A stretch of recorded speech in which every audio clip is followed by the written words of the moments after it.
Siapa yang kuasai nikel? Cina. Oke, luar. Siapa yang nggak sebut-sebut aja? Oke, siapa yang nguasai batu bara? Luar.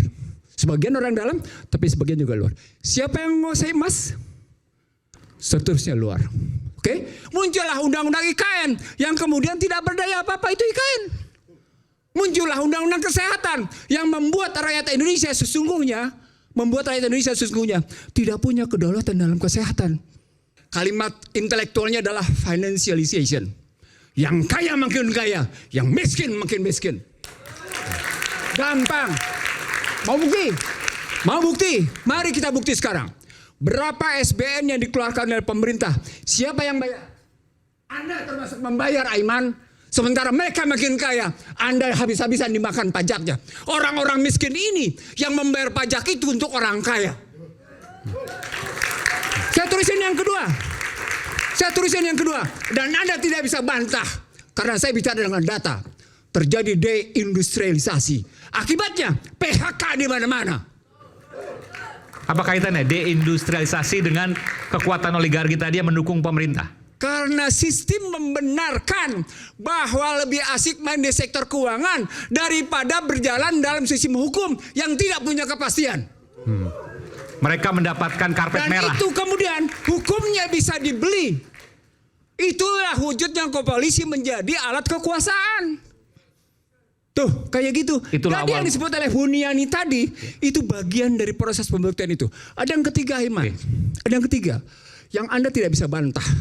Bahkan masyarakat Indonesia tidak bisa bantah. Apa itu? Sticky Gini ratio. Apa itu sticky Gini ratio? Susah nurunin Gini ratio. Kesenjangannya tinggi. Tinggi. Nggak bisa dibantah. Angka bicara. BPS bilang 0,382. Teman-teman Ibu Bogor 0,42, 0,44. Makanya gaduh terus. Sebentar, Anda dengan berbicara seperti ini seolah Anda mengatakan ini dilakukan yang paling parah oleh Pak Jokowi dong. Karena Jokowi... Nggak, jawab dulu pertanyaan saya, betul nggak? Enggak. Oke. Jokowi melanjutkan kebijakan SBY. Oligarki juga. Dan kemudian memperdalam. Di situ saya lihat kecerdasan Joko Widodo memperdalam kerusakan itu. Memperdalam kerusakan. Iya. Cerdas dong. Dia perdalam kok. Dan dia sudah disediakan oleh undang-undangnya sebelumnya. Saya bukan sama Anda. No, ini riwayat ekonomi politik hukum. Tidak sembarang lihatnya. 2507. Mungkin bisa Bung Iksan, mungkin bisa memperdalam itu dalam bentuk apa memperdalamnya? Memperdalam kerusakan katanya. Kerusakan itu, karena ini kan juga ada tendensius untuk itu. Gitu. Iya, saya setuju. Saya akan buktikan sama Anda. Oke. Saya protes di Mahkamah Konstitusi Undang-Undang 2507 karena menempatkan azas non-diskriminasi, karena memberikan hak atas tanah 90 tahun, karena menyamakan posisi repatriasi, bebas menarik keuntungan kapan saja. Karena itu dihapus istilah PMDN. Oke? Dampak dari sana, salah satu penilaian yang muncul dari Bank Dunia, Indonesia telah mengalami kebebasan di berbagai sektor dengan sangat memuaskan. Artinya Indonesia sudah sangat liberal. Apa dampaknya? Orang asing begitu enak menguasai. Struktural nih, struktural. Ya. Orang asing menguasai sumber daya, produksi, distribusi, logistik. Contoh realnya dan efek buruknya. Contoh realnya. Oke. Siapa yang kuasai nikel? Cina. Oke, luar. Siapa yang nggak sebut-sebut aja? Oke, siapa yang menguasai batu bara? Luar. Sebagian orang dalam, tapi sebagian juga luar. Siapa yang menguasai emas? Seterusnya luar. Oke, sejumlah mineral itu di dalam sedemikian rupa. Dan dibikin lagi undang-undang tentang 38 tahun 2008 tentang bagaimana MEA, tentang azas non-diskriminasi. Lagi-lagi kita semua disamakan oleh orang asing kedudukannya. Poinnya adalah bagaimana mungkin yang tidak lulus SD itu mesti perang sama orang asing. Puas? Oke, sudah. Dari sana kemudian terjadi lintas kebebasan para pekerja. Maka datanglah orang-orang asing itu. Artinya SBY menyediakan itu lewat undang-undangnya. Joko Widodo kemudian menerbitkan berbagai kebijakan. Termasuk visa. Visanya kan bebas visa. Kebebasan visa, habis-habisan. Lalu kemudian ada juga second home visa. Itu kan semua hitung-hitungan uang. Lalu bahkan memberikan yang namanya tax holiday yang demikian panjang. Habis-habisan. Panjang di situ. Maka datang semua habis-habisan di situ. Kemudian muncul kekuatan. Dengan menyebut bahwa kita butuh investasi asing dan karenanya kita mesti tetap berjalan. Dalam konstruksi ekonomi politik, ketika ada presiden dan timnya ngebangun seperti itu, maka dampaknya adalah negeri ini menyediakan diri untuk diinvasi. Negeri ini menyediakan diri untuk diintervensi. Negeri ini menyediakan diri untuk diinfiltrasi. Negeri ini menyediakan diri untuk yang namanya diintimidasi. Negeri ini menyediakan diri untuk diindoktrinasi. Ujungnya apa? Inflasi. Ketika inflasi terjadi, Anda takut dengan yang namanya suku bunga. Akibatnya apa? Seperti hari ini, kejadian hari ini. Nilai tukar 16.450. Data saya menunjukkan selama 60 tahun, 40 tahun terakhir, datuhnya itu begini. Dolar. Rupiah. Iya, rupiah maksudnya terhadap dolar. Dolar. Habis. Sangat curam. Curam sekali. Apa artinya? Artinya ketika dia berhubungan dengan fiskal, dengan utang, keruan. Nah, di situ orang melihat bandingan antara, saya jawab Yandi, bandingan antara utang yang diciptakan di era SBY dengan utang yang diciptakan di era Joko Widodo. Dari situ orang kemudian melihat berapa sesungguhnya manfaat yang muncul atas 5 indikator. 1, tingkat kemiskinan. 2, tingkat pengangguran. 3, Gini rasio. 4, tingkat pendidikan. 5, tingkat kesehatan. Diukur 5-5-nya. Dan jawabannya? Negatif. Negatif. Tidak juga membaik. Anda kelihatannya hebat. Seorang di sini mungkin rata-rata yang punya namanya gaji rata-rata 4 juta. Tapi jangan salah. 4 juta rupiah compare-nya dengan dolar. Jadi berapa? Jatuh. Nggak punya daya beli. Itu makanya data terakhirnya, Pak Yandi, data terakhirnya orang tidak bisa menghindar dengan pernyataan. Jatuhnya kelompok menengah bawah, dari menengah atas, menengah ke bawah sebanyak 10 juta. 9 sampai 10 juta. 1. Yang kedua, orang tidak bisa menolak kenyataan bahwa sejumlah industri mengalami deindustrialisasi. Diakui oleh Burhanuddin Abdullah. Padahal ini kajian kami tahun 2009, 2010. Bahwa telah terjadi deindustrialisasi dini. Yang paling menarik Aiman, Bank Dunia menyatakan bahwa kendati Joko Widodo ngebangun yang namanya infrastruktur, biaya logistik menurun hanya 0,3. Apa poinnya? Sri Mulyani bilang, iya, kita tidak bisa bersaing dengan negara tetangga soal biaya logistik. What's the point? Tidak ada artinya pembangunannya namanya infrastruktur kalau logistik tidak bisa bersaing. Indikator berikutnya, PMI per hari ini bahkan indeks keyakinan konsumen menurun. Nah, poinnya kalau bicara tadi balik ke geng, saya bilang tadi nih, ini bukan soal geng dalam pengertian negatif. Geng bisa jadi dalam pengertian kelompok. Nah, sekarang pertanyaan, ini kan posisinya kalau dibalikin begini, Prabowo sedang melanjutkan apa? Kan dibalik pernyataan geng itu adalah Prabowo sedang melanjutkan apa? Kalau memang kita ketahui di era SBY kayak gitu, di era Joko Widodo kayak gitu, orang bertanya, Prabowo mau kemana nih? Kenapa begini? Dalam ilmu kebijakan namanya ada 2. Apa yang discontinuing, apa yang continuing. Apa yang diputus tidak berlanjut, apa yang berlanjut. Nah, ketika orang-orang Joko Widodo kemudian duduk lagi dalam kabinet, namanya berlanjut. Nah, berlanjutnya apa? Berlanjutlah muncul hak undang-undang cipta kerja yang ternyata tidak menciptakan kerja. Muncullah undang-undang IKN yang kemudian tidak berdaya apa-apa, itu IKN. Muncullah undang-undang kesehatan yang membuat rakyat Indonesia sesungguhnya tidak punya kedaulatan dalam kesehatan. Artinya Tunduk ada pada namanya Badan harus Kesehatan ada Dunia. perubahan radikal.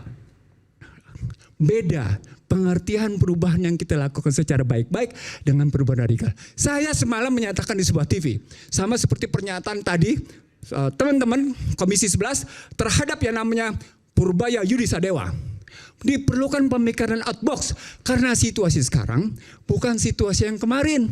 Situasi sekarang adalah perang hybrid, perang totalitas. Maka ketika dia hadapi dengan business as usual, biasa-biasa saja, dia tidak akan menyelesaikan masalah. Nah itu kalau kita mau ambil ke situ. Lalu kalau rakyat mau bersuara tentang ini, maka dengar rakyat. Kenapa kemudian malah naikin pajak 12%? Masalah, kenapa kemudian malah mengurangi transfer ke daerah dari 25%, dari 27 sampai 29, turun dia menjadi 25, turun dia sekarang menjadi 20%. Berat. Padahal namanya, tahu nggak? Hari ini berita apa? Sejumlah hotel dan restoran terancam tertutup karena transfer ke daerah makin berkurang. Sehingga tidak berdaya. Apa poinnya? Salah alokasi. Misallocation. Dampaknya tidak melahirkan stabilisasi. Dampaknya tidak ada rasa keadilan.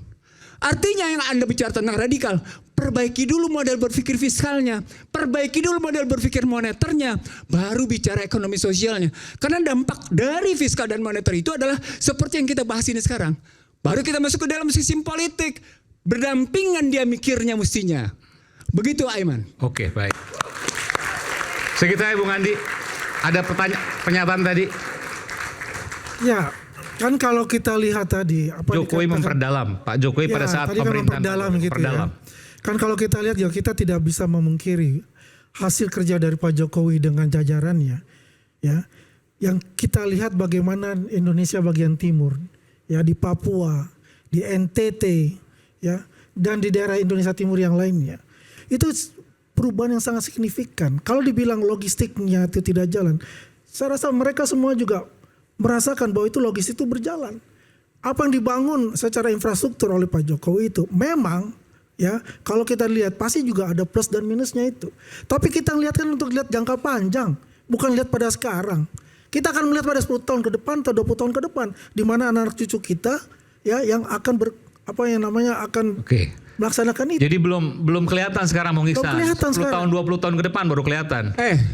Cara berpikirnya sederhana. Kalau jangka pendek udah kacau, tidak ketemu jangka panjang. Apalagi jangka panjang. Nah, bagaimana bisa jangka pendek? Kalau kita bicara jangka ini namanya pembangunan jangka panjang. Apalagi yang namanya disinggung tadi tentang masalah IKN. Gua bilang sama lo ya. itu bilang sama lo untuk ya. ke depan. Untuk bukan saat kita ini masalah Gue bilang sama lo ya. Gue bilangin sama lo ya. Anda profesor ya, Anda adalah seorang guru besar misalnya kan. Ya kita bukan siapa-siapa, tapi kan kita menggambarkan apa yang dirasakan oleh masyarakat yang paling bawah sekarang. Kita tidak bicara masalah teori. Yang dirasakan masyarakat bawah sekarang gue makin miskin. Nah, siapa yang bilang makin miskin? Apa yang dirasakan sekarang ini? Itulah. Yang dirasakan masyarakat sekarang daya beli gue nggak ada. Kalau kita bicara itu, Bung Ihsan paham lah kalau Bang Ihsan Nurdin itu, ya. Kalau bicara ekonomi paling jago lah, apalagi masalah ekonomi mikro apa paling jago, ekonomi makro juga jago. Tapi kan kalau saya melihat kenyataan yang ada, apapun yang telah dibangun oleh pemerintah sebelumnya, kemudian dilanjutkan oleh pemerintah sekarang, dalam sistemnya itu adalah untuk sebesar-besarnya kemakmuran rakyat. Dan tidak dirasakan katakanlah untuk sekarang. Katakanlah misalnya MBG. Apa yang dirasakan nanti akan dirasakan kira-kira 5 tahun kemudian. Bagaimana cara berpikir anak-anak kita akan meningkat untuk itu. Baik, Pak Yandi saya boleh bertanya nggak? Boleh ya? Boleh. Berapa rata-rata pertumbuhan ekonomi era Joko Widodo? 5%. Oh, mana ada 5%. Di bawah 5. Wah, di bawah 5. Kalau kita bicara berdasarkan data dari BPS 5%. Sebentar. 5% betul. Mana 5%? Baca BPS, baca BI, baca Kementerian Keuangan. Pakai data dong ngomong. Jangan asal nyablak. Lah, ini kenyataannya kita terima. BPS kan yang disampaikan 5%. Kalau menurut Bung Iksan berapa? Enggak. BPS nggak menyampaikan segitu rata-rata di Joko Widodo. BI juga nggak menyatakan itu. Kementerian Keuangan juga tidak menyatakan itu. Angkanya 4,7. 4,7. Era SBY masih jauh lebih baik. Di atas 5. Sudah. Nah, Prabowo Subianto dengan timnya menyatakan mereka mau naik dari 5,2 ke 5,4 ke 6 ke 7 dan ke 8 bertahap mereka. Pertanyaan ini menunjukkan tadi yang saya bilang, apakah itu diikuti dengan karena Joko Widodo itu kemarin ICOR-nya, ICOR itu tahu kan? Incremental Capital Output Ratio, besarnya tambahan akan meningkatkan output. Kalau dia makin besar, artinya tidak efisien. BI laporannya 6,2 sampai dan 6,5. Apa poinnya? Tidak efisien. Tidak efisien cocok sama penelitian Bank Dunia. Apa hasilnya? Hasilnya tadi yang saya bilang, jangka pendeknya tadi lahir kemiskinan, lahir pengangguran, hancurnya daya beli. Jangka panjangnya deindustrialisasi. Apa poinnya? Kesalahan struktural, bukan fungsional. Kesalahan struktural fundamental.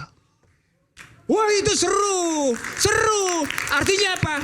Seluruh pemikir-pemikir yang ada di pemerintahan ini mestinya menggunakan otaknya, Aiman. Keras gua ngomong nih, menggunakan otaknya. Kenapa mereka sekarang inkonsisten antara output jangka pendek sama output jangka panjang? Nggak bisa cuma sekedar bisnis as usual, nggak bisa cuma sekedar berbisnis mainstream, nggak bisa. Trump aja nunjukin kok dia keluar dari mainstream. Anda tahu apa kejadian terjadi di Amerika? Decline and fall neoliberalism. Apa yang terjadi di Amerika sekarang? Pax Americana menjadi Pax Judaica.